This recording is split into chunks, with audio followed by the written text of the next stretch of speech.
चलिए, so today's class we will be starting with graphs. पहले तो डेटा लिखा कैसे जाता है वो हमने देख लिया। अब हम लोग स्टडी करने वाले हैं ग्राफ्स। तो ग्राफ्स में सबसे पहले आप स्टडी करेंगे बार ग्राफ। क्या स्टडी करेंगे? Bar graph. अब बार ग्राफ क्या होते हैं? बार ग्राफ होते हैं रेक्टेंगल्स, ठीक है ना। बार ग्राफ होते क्या है? ये एक पिक्टोरियल रिप्रेजेंटेशन है ऑफ रेक्टेंगल्स। पिक्टोरियल रिप्रेजेंटेशन है, ठीक है ना, बाय बार्स, जिनको बोला जाता है रेक्टेंगल्स, ठीक है ना। अब ये कहाँ पे यूज होता है? Where we use bar graph. Bar graph is to be used when we have discrete frequency distribution. अब डिस्क्रीट फ्रीक्वेंसी डिस्ट्रीब्यूशन होगा मतलब डेफिनेटली गैप्स होंगे, ठीक है ना। तो एग्जांपल हम लोग ले लेते हैं। Let's take down an example. Example के लिए हमने लिख दिया कि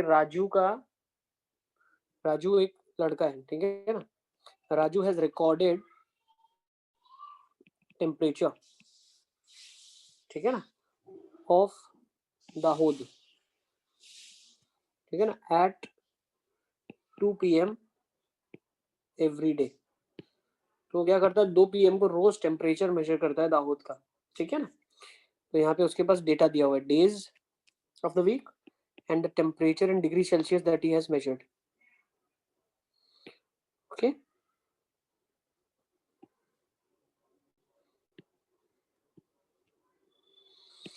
तो मान लेते हैं मंडे, ट्यूसडे, मेरे साथ साथ लिखते चलना, ठीक है ना। Wednesday, Thursday, Friday, Saturday and Sunday, ठीक है। So the Monday temperature was 30 degrees Celsius. It was 25. This was 35.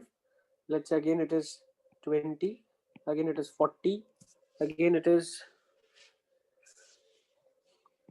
35 and again Sunday को 15 था, ठीक है ना। तो this was the temperature which was measured by Raju, ठीक है ना, at 2 PM every day. ये उसने measure किया है, ठीक है ना।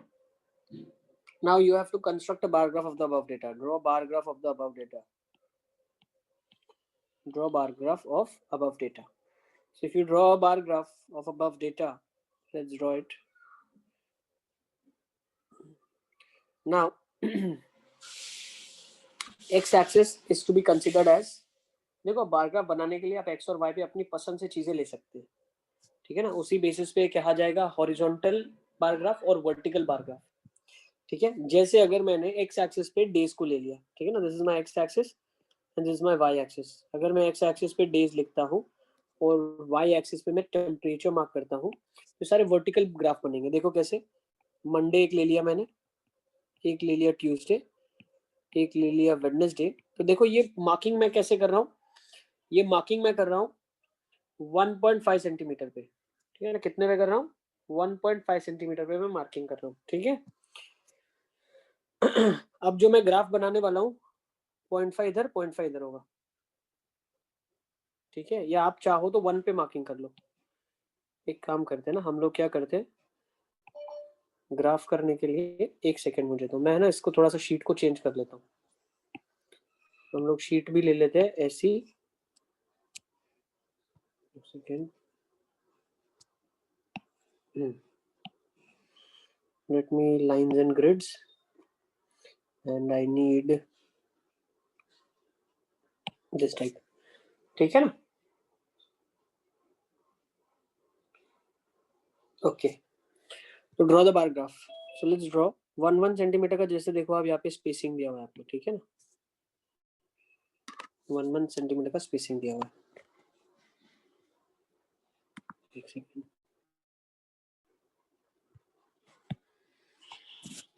ओके। चलिए, so let's draw x and y axis.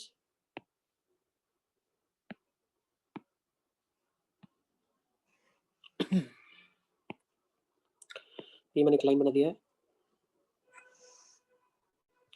So this is my x axis and this is my y axis. यहाँ पे टेम्परेचर में लिख रहा हूँ डिग्री सेल्सियस। ये लिखना बहुत ज्यादा जरूरी है बेटा, ठीक है ना। इसको लेबलिंग बोला जाता है। These are days of week.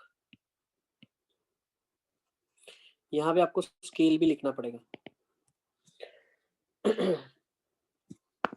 तो अब देखो आपने क्या कर लिया, मान लेते हैं ये लिखा 5, नेक्स्ट 1 सेंटीमीटर पे 10, 15, 20, 25, 20, 25, 30, 35, 40 और 45, ठीक है। नेक्स्ट अब आप क्या कर लो, 2 सेंटीमीटर पे मंडे रख लो, ठीक है। तो जब मंडे का आप ड्रॉ करोगे तो मंडे पे 30 डिग्रीज है, तो 30 डिग्रीज का हम रेक्टेंगल बना लेते हैं। फिर आप क्या कर लो, यहाँ पे ट्यूसडे मार्क कर लो। अब ट्यूसडे को टेम्परेचर कितना बताया, 25, फिर 25 का बार बनेगा।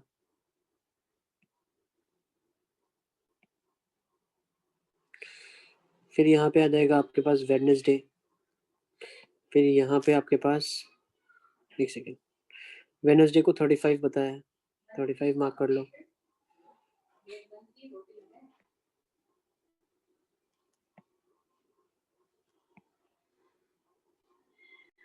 ठीक है, फिर यहाँ पे आ जाएगा थर्सडे,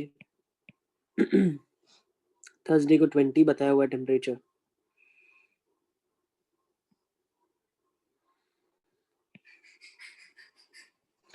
फिर यहाँ पे एक और आ जाएगा आपके पास फ्राइडे,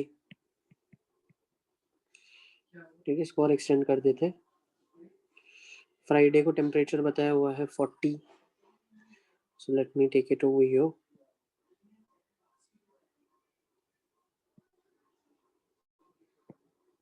मेरी आवाज आ रही है ना एकदम क्लियर? Yes sir. ये सैटरडे को 35।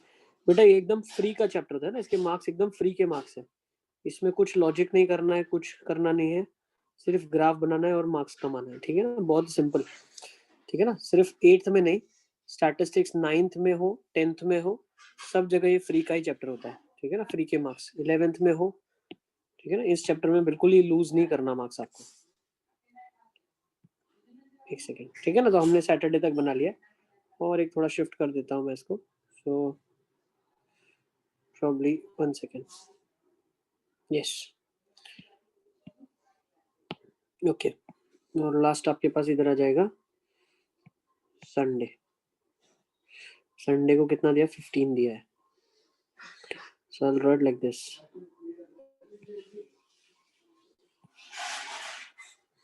तो ये आपका बार ग्राफ बन गया, ठीक है। Now if it is asked to about scaling, आपको स्केलिंग के बारे में पूछा गया है, तो आप वाई एक्सिस की स्केलिंग लिखेंगे, ठीक है ना। क्या लिखेंगे, Y axis 1 centimetre is equal to 5 degree Celsius, X axis 1 centimetre is equal to 1 unit, ठीक है ना, वो लिख देना। एक्स एक्सिस पे तो कोई मतलब नहीं है, हमने स्केलिंग वाई एक्सिस को दिया हुआ, ओके। तो ये आपके वर्टिकल बार ग्राफ बन गया, क्या बन गया, वर्टिकल बार ग्राफ, ठीक है। अब दूसरा एक होता है बार ग्राफ जिसको हॉरिजॉन्टल बार ग्राफ भी बोला जाता है, ठीक है ना। तो हॉरिजॉन्टल बार ग्राफ कैसे बनता है, हॉरिजॉन्टल बार ग्राफ ऐसे बनता है, अगर इसी को मैं एक्स और वाई एक्सिस को शिफ्ट कर दूंगा, ठीक है ना, देखो अगर मैं एक्स और वाई एक्सिस को शिफ्ट कर दूंगा, अब यहाँ पे मंडे आ जाएगा और यहाँ पे टेम्परेचर आ जाएगा, तो उस केसेस में ये ग्राफ ऐसे बन जाएगा, ठीक है ना, this will be the graph. Is it clear? तो आप अपने लिए रफ में यहाँ पे उसको लिख लो कैसे ग्राफ को हॉरिजॉन्टल बार ग्राफ बोला जाता है, और ऊपर वाले को बोला जाता है vertical bar graph. Is it clear? Yes yes sir. अच्छा नेक्स्ट,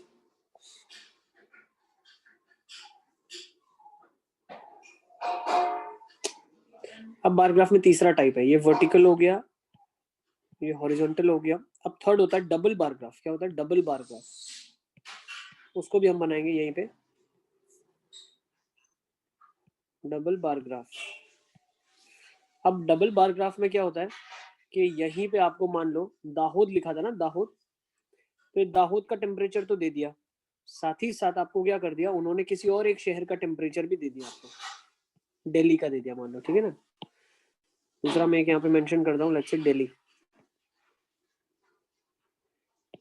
ठीक है, यहाँ पे दिल्ली दे दिया।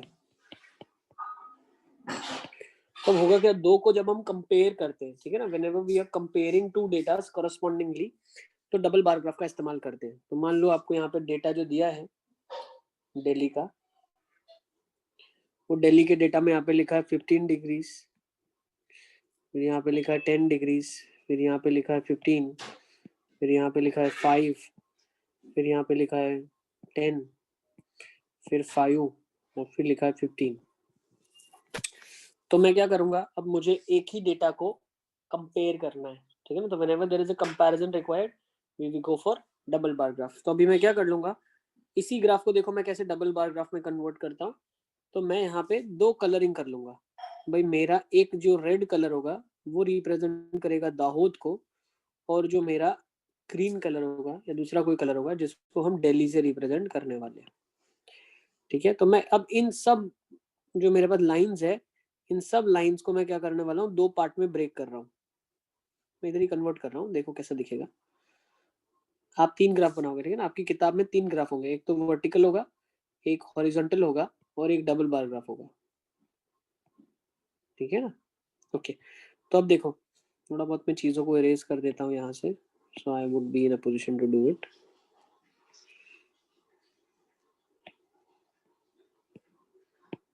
ठीक है, ओके। तो नेक्स्ट हम देख लेते हैं। तो टेम्परेचर, ये जो पहला वाला कॉलम है हमेशा, वो मेरा पहला कॉलम रिप्रेजेंट कर रहा है दाहोद को, ठीक है। पहला वाला कॉलम हर एक का रिप्रेजेंट कर रहा है दाहोद को, और दूसरा वाला कॉलम जो रिप्रेजेंट करेगा वो दिल्ली को करेगा। तो दोनों को आप अलग अलग कलर कर ले, या एग्जामिनेशन में आप क्या कर सकते हो, कलर करने में अगर ज़्यादा टाइम लग रहा है तो एक पैटर्न फिक्स कर लो कि भाई ये पैटर्न है जो मेरा, वो इस बिल्डिंग को बिलोंग करेगा, ठीक है। तो मेरे साथ फटाफट फटाफट डबल बार ग्राफ बना लें आप लोग भी। हमने क्या कर लिया, विड्थ को दो पार्ट में ब्रेक कर दिया। जो मैं 1 सेंटीमीटर लेफ्ट और राइट ले रहा था, अब left side 1 centimetre Dahod represent करेगा और right side 1 centimetre Delhi represent करेगा। तो Dahod is coloured with blue. Okay, next let me draw another rectangle. तो एक इधर आ जाएगा 15 का रेक्टेंगल, दूसरे वाले के लिए आ जाएगा 10 का रेक्टेंगल, तीसरे के लिए भी आ जाएगा 15, चौथे के लिए आ जाएगा 5, नेक्स्ट आ जाएगा 10, नेक्स्ट आ जाएगा 5 और नेक्स्ट 15 बना हुआ है, ठीक है ना। अब इसको हम लोग कोई और कलर से कलर कर देते हैं। लेट्स से रेड से मैंने इसको पेंट कर दिया, तो ये सारा का सारा रेड आ गया। तो डबल बार ग्राफ कहाँ यूज होता है, डबल बार ग्राफ यूज होता है दो डिस्क्रीट डेटा को कंपेयर करने के लिए, ठीक है। Is it clear? मेरी आवाज आ रही है ना सबको? Yes, sir. Yes, sir. So these are two graphs which are drawn to compare, ठीक है ना। तो अगर आपको बोला जाए कि भाई कंक्लूजन बताओ यहाँ से, what did you conclude, what did you understand from here, so what we have understood from here, हमें यहाँ से क्या अंडरस्टैंडिंग आ रहा है कि Dahod is a hotter place, है ना, और Delhi is a cooler place as comparison to Dahod. Yes, so that's the conclusion that we can draw. इसीलिए ये ग्राफ्स का इस्तेमाल होता है डेटा को कंपेयर करने के लिए, ठीक है। वैसे ही अगर यहाँ पे मार्क्स दे दिए होते तो हमें पता चल जाता कि कौन से बच्चा ज्यादा मार्क्स स्कोर कर रहा है और कौन सा बच्चा कम मार्क्स स्कोर कर रहा है एग्जामिनेशन में। Is it clear? क्या सबको समझ आ रहा है हम लोग क्या करना चाह रहे हैं? Yes, sir. ओके, तो I think bar graphs are done. तो इसको नोट कर लिया। बार ग्राफ तीन तरीके के हो गए, horizontal, vertical and double bar graph. Let's come to the next type of graphs that we draw. Should we move on? Yes, sir. Next graph draw करने के लिए हम लोग चलते हैं। तो नेक्स्ट ग्राफ होते हैं पाई चार्ट। क्या होते हैं? Pie chart. Pie ये chart. this is another pictorial representation. This is pie chart. This is again a pictorial representation, but this pictorial representation is also known as circle graph. इसको और क्या क्या बोला जाता है? सर्कल ग्राफ भी बोला जाता है, ठीक है ना। Now what we do is हम पूरे एक सर्कल को डिवाइड करते हैं बेस्ड ऑन द इम्पोर्टेंस। जैसे अगर आपको कोई डेटा ज्यादा दिया हुआ है तो वो सर्कल का ज्यादा पार्ट रहेगा उसके पास, ठीक है ना। It will be having more part of a circle, ठीक है। सो लेट्स अंडरस्टैंड मैं कैसे बनाता हूँ इसको। So let's take down a data. एक डेटा ले लेते हैं और उसी को हम लोग कन्वर्ट कर लेंगे पाई चार्ट के फॉर्म में, ठीक है। So let's write a data दिया हुआ है, there's an activity that a person does. अच्छा, what this will also do, this will be having also, what this will do is, ये कहाँ पे यूज होता है, देखो पाई चार्ट कहाँ यूज होता है, पाई चार्ट यूज होता है किसी भी एक, जैसे इंसान है उसका 24 आवर्स का डे है, तो वो 24 आवर्स को कैसे स्पेंड करता है, ठीक है ना। तो भाई 8 घंटे मैंने सोया, 6 घंटे मैंने पढ़ाई किया, 2 घंटा मैंने बुक रीडिंग किया, 5 आवर्स मैंने क्लास किया, तो उसका पूरा डिस्ट्रीब्यूशन में बताना चाहता है कि कैसे डिस्ट्रीब्यूट हुआ है, ठीक है ना। what it represents, actually pie chart is used to understand what part of the given data, what part of the given data is in terms of the whole data, मतलब आपके पास जो गिवन डेटा है वो क्या part hold करता है, कितना part hold करता है पूरे डेटा के कंपैरिजन में। जैसे अगर ऊपर वाला डेटा होता तो क्या मैं इसका बार ग्राफ बनाता तो इफेक्टिव होता, पाई चार्ट बनाता तो इफेक्टिव होता, तो इसका पाई चार्ट नहीं बना सकते आप। क्यों नहीं बना सकते, क्योंकि भाई 30 डिग्रीज, 25 डिग्रीज, 35 डिग्रीज, 20, 40, 35, 15, तो ये मैग्नीट्यूड में कम ज्यादा होना ये बताता है कि दोनों के कंपैरिजन में, मतलब ये बताता है कि कब ठंडा था, कब गर्म था, कब ठंडा था, कब गर्म था। अब जब मैं इसको पाई चार्ट में बनाऊंगा, तो पाई चार्ट में प्रॉब्लम क्या था, पाई चार्ट में हम ये अंडरस्टैंड करते हैं कि टोटल का क्या पार्ट ये रहा था। अब यहाँ पे अगर हम ऑब्जर्व करें तो सारे के सारे टेम्परेचर ही है, सारे के सारे बना सकते हैं, देखो आप हर चीज को कर सकते हो क्योंकि मैथ्स है, तो है ना। 100 किलो कभी होते नहीं है, 100 केजीज हम कभी एप्पल खरीदते नहीं, लेकिन हम लोग स्टैटिस्टिक्स के लिए उसको स्टडी करते हैं कि भाई 100 किलो, 1 किलो एप्पल 15 का है तो 100 किलो 1500 का होगा। यू गेटिंग माय पॉइंट, वैसी बात है। Is it clear. तो हर एक चीज का सेंस है, आपको अंडरस्टैंड करना पड़ेगा कि कौन सी जगह पे कैसा ग्राफ बनाया जाएगा तो वो ज्यादा इफेक्टिव होगा। तो यहाँ पे जब मेरे पास कंपैरिजन है एक दिन का, दूसरे दिन का, तीसरे दिन का, चौथे दिन का, तो comparison is of same data which is temperature and on different days. लेकिन यहाँ पे जो हम चीज करने वाले हैं, यहाँ पे हम क्या करने वाले हैं पाई चार्ट के अंदर, जैसे एक एग्जांपल मैं आपके लिए लूंगा।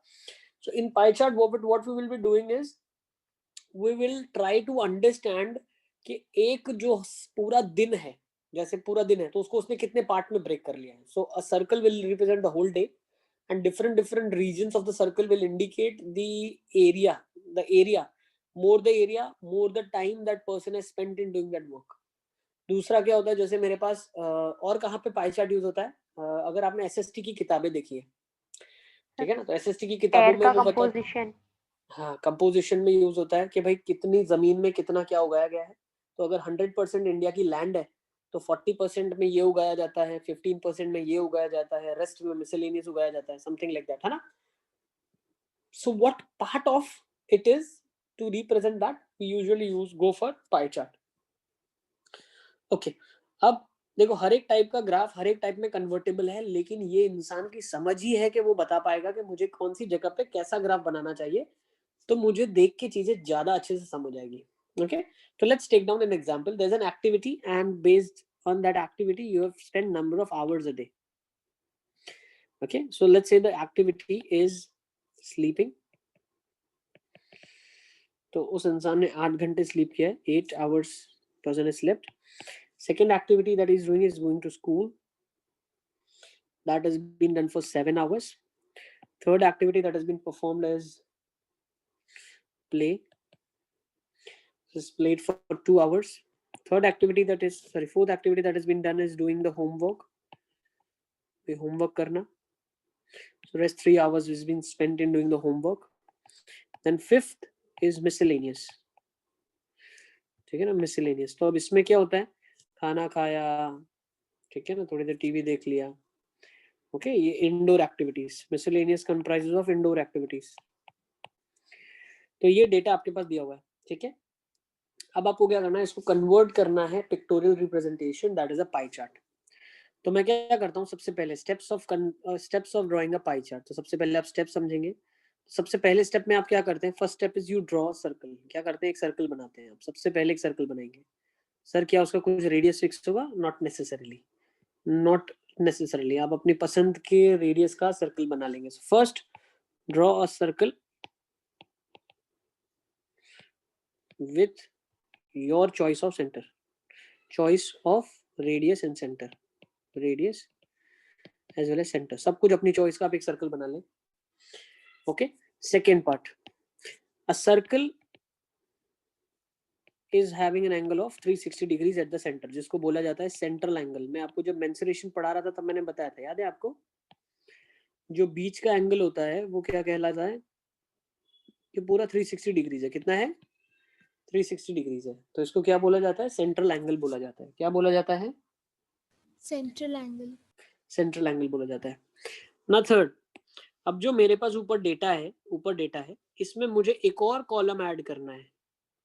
That column will be what? That is what we will calculate. तो सबसे पहले हमने एक्टिविटी निकाली थी करने के लिए, एक्टिविटी के नंबर ऑफ आवर्स निकाल लिए। अब ये पाई चार्ट में क्या सेंट्रल एंगल कंप्राइज करेगा, हमें वो बताना है कि भाई ये कितने एंगल का पार्ट होगा। तो जैसे अगर हम बात करते हैं तो सबसे पहले इसमें आपको क्या करना होता है, you have to find out what will be the total of the data. तो यहाँ पे हम लिख देंगे टोटल आवर्स।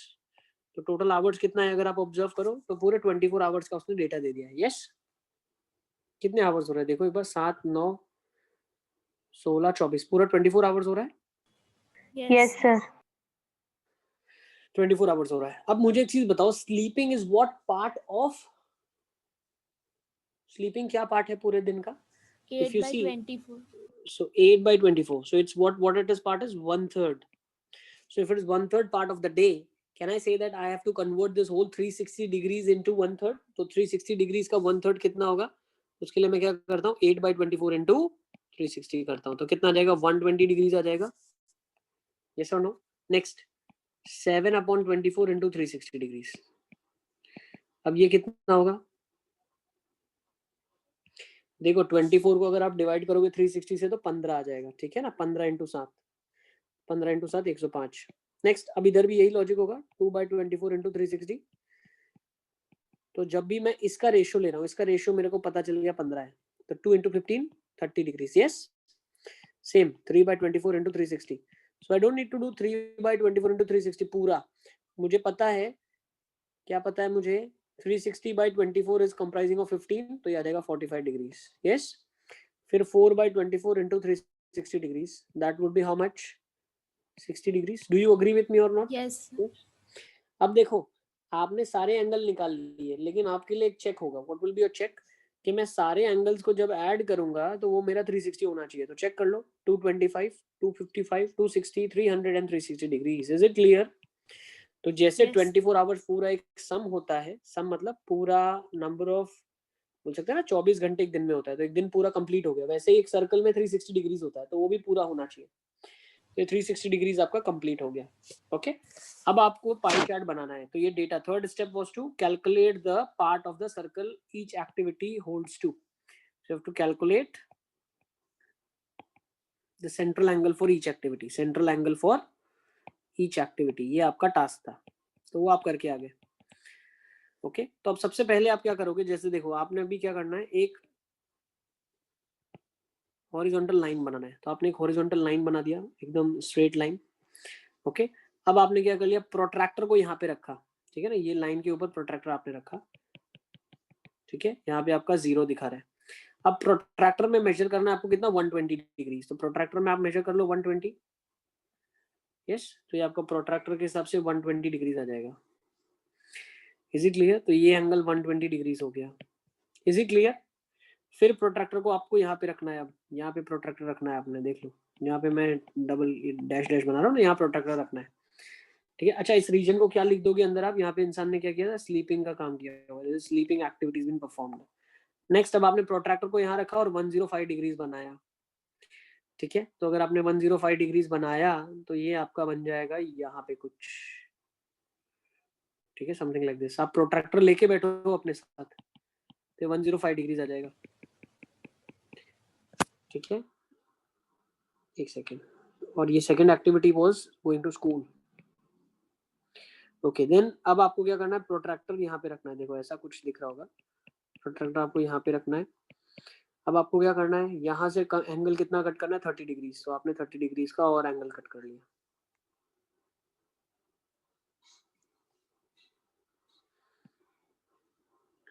ठीक है? तो ये 30 डिग्रीज आ जाएगा। अब उसने 30 डिग्रीज वाले में क्या किया था, प्ले किया था, ये played that, is played in that period. Next 45 degrees will be this and then 60. ये 45 डिग्रीज आप कट करोगे यहाँ पे, ये 45 हो गया आपका. कहाँ पे कट किया 45, यहाँ पे प्रोट्रैक्टर रखा आपने 45. अब 45 degrees for homework. And next यहाँ पे आपको चेक करना है कि मेरा बचा हुआ एंगल 60 है या नहीं है. ठीक है ना, आपका बचा हुआ एंगल कितना आ जाएगा, 60 डिग्री आ जाएगा. और वो मिसलेनियस टास्क के लिए था. Is it clear? तो पूरा 360 डिग्री आपका पाई चार्ट बन गया है. Is it clear?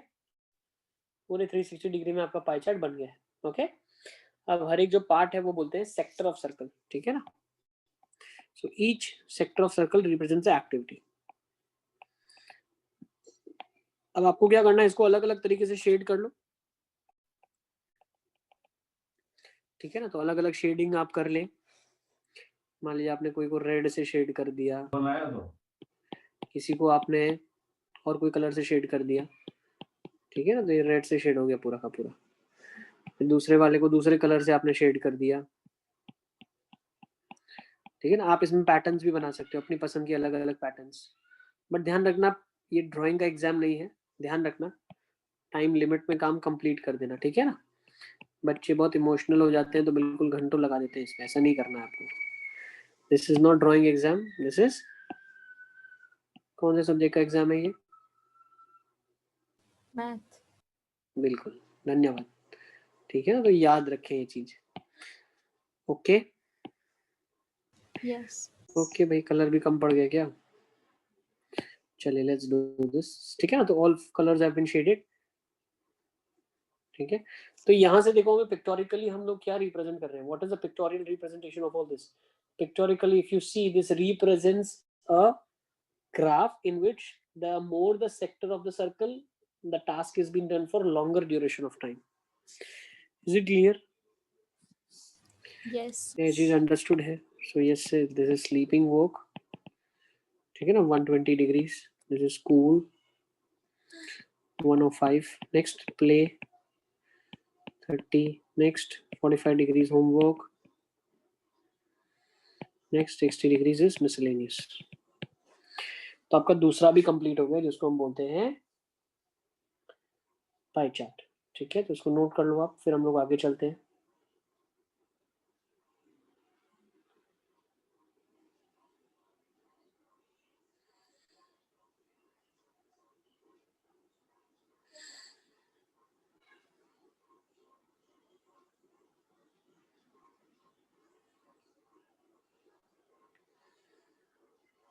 चलिए अब नेक्स्ट देख लें ग्राफ,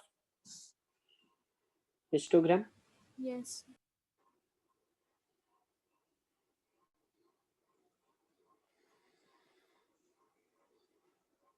अच्छा, बहुत बार एग्जाम में क्या होगा पता है आपको, आपको डेटा उल्टा दिया होगा. जैसे मतलब आपको पाई चार्ट दिया है और उसमें से आपको आइडेंटिफाई करना है, तो आप इसी को रिवर्स ऑर्डर में सोचो. जैसे अगर मैं ठीक है ना, this is given data for 24 hours.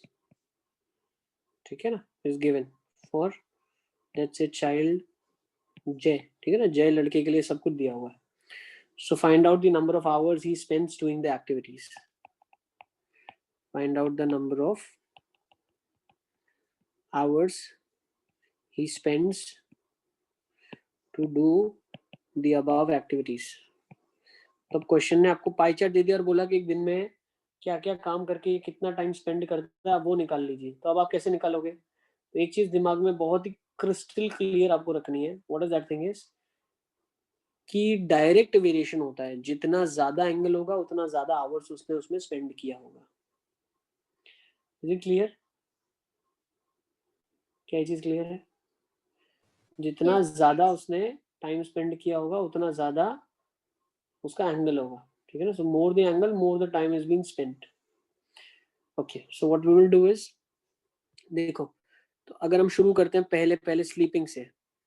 Sleeping के आवर्स निकालने, तो it is 120 degrees corresponds to how many hours if 360 degree corresponds to 24 hours. Is it clear? तो क्रॉस मल्टीप्लाई कर लो तो x आ जाएगा. तो 24 into 120 divide by 360 gives you x. 121 जा 3 जा, so x कितना आ जाएगा, 8 आ जाएगा. Is it clear? Yes. चीज समझ आ गई? तो स्लीपिंग कितना आ जाएगा आपके पास? 8 आवर्स आ जाएगा। वैसे ही अगर आपको निकालना है स्कूलिंग का, तो स्कूलिंग क्या हो जाएगा? It is 105 degrees of 360 degrees into 24 hours. ये पता चल गया आपको कितना? 15। तो कितना आ जाएगा यहाँ से? 7। सो 7 आवर्स। तो ऐसे उल्टा आप पूरा निकाल सकते हो। कैसे निकालेंगे? मैंने रूल बता दिया आपको। क्या रूल है? डायरेक्ट वेरिएशन फॉलो होता है। क्या फॉलो होता है? डायरेक्ट वेरिएशन फॉलो होता है। तो नोट कर लो, direct variation is to be used. ठीक है,